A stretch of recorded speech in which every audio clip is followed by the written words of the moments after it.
Storytime 開心講故事時間又到啦！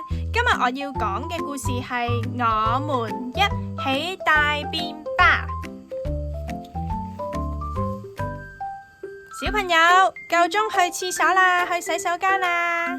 嚟，大家坐低，一齊屙布布先。有小猴子、小貓、小狗、小獅子同埋小兔喺度一齊屙布布啊！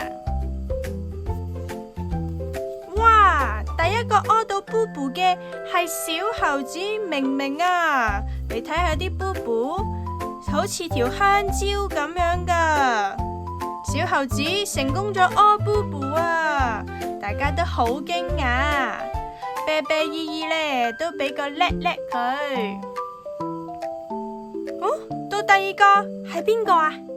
係小貓琪琪啊！小貓琪琪都成功屙布布啦！哇！啤啤姨姨都摸下小貓嘅頭，讚佢好叻喎，琪琪。哇！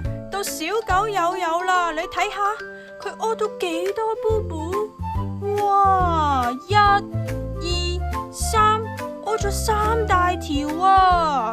小狗友友成功咗屙布布啦，大家都好高興。到小獅子信信，咚咚咚咚，你睇下佢啲布布又大又圓嘅，但係佢都成功咗屙布布，大家都覺得佢好威風。到小兔呢？小兔屙咗布布未啊？我仲未有布布啊。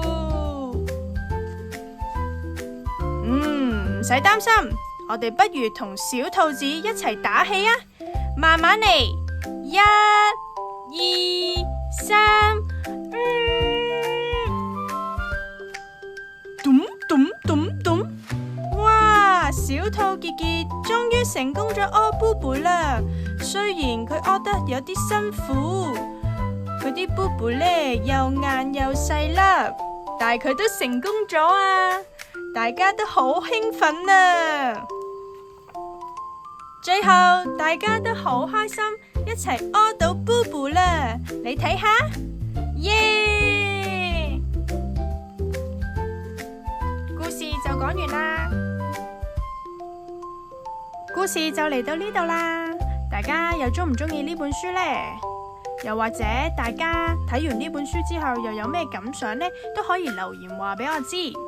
最後，如果大家想繼續收聽 Happy Storytime，就記得訂閱我嘅 channel 啦。我哋下次見，拜拜。